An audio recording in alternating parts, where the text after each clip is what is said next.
The Indian army. সারা বিশ্ব তাদের চেনে তাদের ডিসিপ্লিন, দুর্দান্ত সাহস, দুর্জয় মনোভাব এবং দুর্দান্ত ওয়েপন্স নিয়ে শত্রুর সামনে বুক চিতিয়ে লড়াই করে যারা যুদ্ধ জয় করে নিয়ে আসে। যুদ্ধ জিততে গেলে যেমন দরকার দুর্দান্ত সাহস, দৃঢ় মানসিকতা, যুদ্ধকালীন পরিস্থিতিতে ঠান্ডা মাথায় পরিস্থিতি সামাল দেওয়ার ক্ষমতা, ঠিক তেমনই দরকার আধুনিক অস্ত্রশস্ত্র। পেহেলগাঁও ইনসিডেন্টের পরে সারা বিশ্ব যখন পাকিস্তানের দিকে ছিছি করছে, তখন ভারত এই ঘটনার প্রতিশোধ নেওয়ার জন্য তৈরি হচ্ছে যুদ্ধকালীন পরিস্থিতিতে। ইন্ডিয়ান আর্মি সারা বিশ্বের মধ্যে 4th টপ আর্মি, কিন্তু এই জায়গাটায় পৌঁছালো কি করে? মিডিয়া রিপোর্ট বলছে ইন্ডিয়ান আর্মির ভয়ে পাকিস্তানের প্রচুর জওয়ান এবং অফিসাররা তাদের চাকরি ছেড়ে দিচ্ছে। কিন্তু ভয়টা তাদের কোথায় এবং কেন? একটি ফোর্স তখনই হাই কমব্যাট রেঞ্জে পৌঁছাতে পারে যখন তার কাছে মডার্ন ওয়ারফেয়ার থাকবে। আজকে আমরা আলোচনা করব ইন্ডিয়ান আর্মি সাধারণত কি কি রাইফেল, কি কি machine gun and sniper use করে। আলোচনা করব তাদের স্পেসিফিকেশন, ইউনিক ফিচার্স এবং অপারেশনাল রোল নিয়ে। নমস্কার, আমি দিব্যেন্দু, ইন্টারজিও চ্যানেলে আপনাদের স্বাগত। ইনসেস রাইফেল। ইনসেস রাইফেল আর্মিতে 1998 থেকে ব্যবহার করা হয়।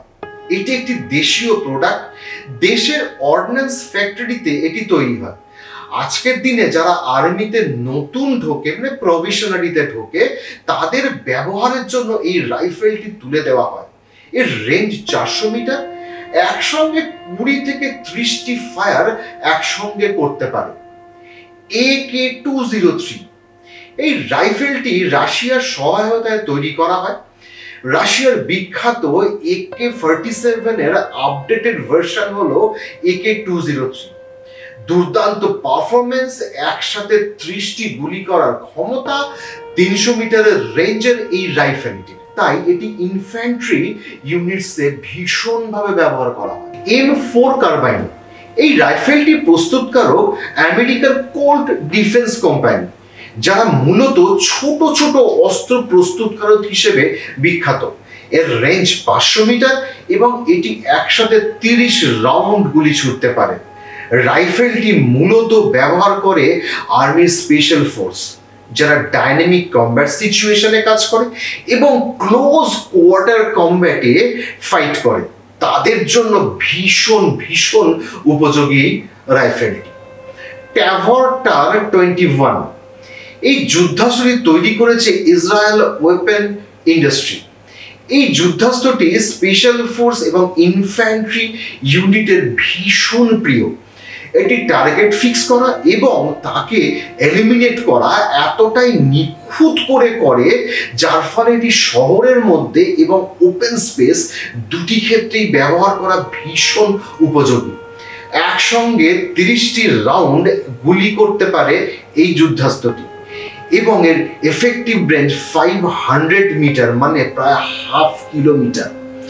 অনেক কমান্ডো এবং স্পেশাল ফোর্সের অফিসারদের ওপেনলি মাই ফেভারিট বলতে শোনা গেছে এই রাইফেলটি সম্পর্কে। 6.716i এই যুদ্ধাস্ত্রটি বিভিন্ন কমব্যাট সিচুয়েশনে ব্যবহার করা হয়। এটি বেসিক্যালি একটি লং রেঞ্জে ব্যবহার করা হয়। এর রেঞ্জ 600 মিটার। এটি একসঙ্গে 20 রাউন্ড গুলি ফায়ার করতে পারে।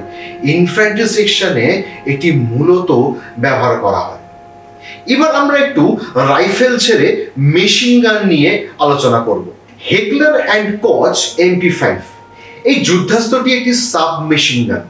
এই মেশিন গানটি ব্যবহার করে স্পেশাল ফোর্স, SPG এবং কমান্ডোরা। এটি একসঙ্গে 30 রাউন্ড গুলি ফায়ার করতে পারে। মেশিন গানটি লাইট ওয়েট, কাউন্টার টেরোরিজম এবং ক্লোজ কমব্যাটের পক্ষে ভীষণ ভীষণ উপযোগী এবং ইউনিটে এটি MP5 নামে বিখ্যাত। নিগেভ NG7 এটি একটি লাইট মেশিন গান যেটি ডেভেলপ করেছে ইসরায়েল ওয়েপন ইন্ডাস্ট্রিজ। এই মেশিন গানটিতে একটি ব্যারেল সিস্টেম থাকে, যার মাধ্যমে গুলি ছোড়ার ব্যবস্থা থাকে।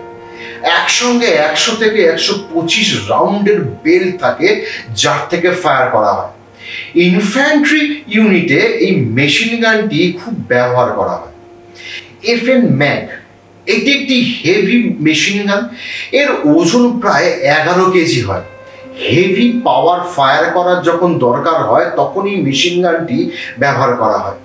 এটি ডিফেন্সিভ এবং অফেন্সিভ বোথ অপারেশনের জন্য খুবই উপযোগী। এর রেঞ্জ 800 থেকে 1200 মিটার। এবার আমরা আলোচনা করব কিছু স্নাইপার রাইফেল নিয়ে। বিভিন্ন সিনেমা, বিভিন্ন ওয়েব সিরিজে আমরা স্নাইপার রাইফেল নিয়ে ভীষণ রকম কাজ দেখেছি। আসলে আমরা দেখে নিই স্নাইপার রাইফেল কি এবং কি করে কাজ করে। ড্রাগনভ SVD, এই রাইফেলটি রাশিয়ার তৈরি একটি লং রেঞ্জ স্নাইপার রাইফেল। এটির রেঞ্জ 800 থেকে 1000 মিটার। এটি একসঙ্গে 10 রাউন্ড গুলি ফায়ার করতে পারে এবং স্নাইপারদের জন্য একটি PSO-1 টেলিস্কোপেতে দেওয়া থাকে। ব্যারেট M95, এটি একটি স্নাইপার রাইফেল এবং লং রেঞ্জ শুটিং এর জন্য এই রাইফেলটি ব্যবহার করা হয়। এর রেঞ্জ 1800 থেকে 2200 মিটার পর্যন্ত হয় এবং একসঙ্গে 5 রাউন্ড ম্যাগাজিন থাকে। এটি ইউনিটে M95 নামে ফেমাস। পিস্তল অটো 9mm, এটি একটি সেলফ অটোমেটিক পিস্তল। সম্পূর্ণ দেশীয় প্রযুক্তিতে ইচাপুর গানসেল ফ্যাক্টরিতে তৈরি হয় এবং এটি সমস্ত আর্মড ফোর্স মানে এয়ারফোর্স, নেভি, আর্মি, এই 3 রকম ফোর্সই এই পিস্তলটি ব্যবহার করে। এটি একসঙ্গে 30 রাউন্ড গুলি ফায়ার করতে পারে। ভারতীয় সেনাবাহিনী তাদের বিভিন্ন কমব্যাটের জন্য বিভিন্ন রকম ফায়ার আর্মস ব্যবহার করে। বেশ কিছু rifle, sniper rifle, machine gun, submachine গান, অনেক রকম ওয়েপেন তারা ইউজ করে। যতটা পেরেছি আপনাদের সঙ্গে পরিচয় করালাম। এর বাইরেও অনেক আর্মস ব্যবহার করে ইন্ডিয়ান আর্মি।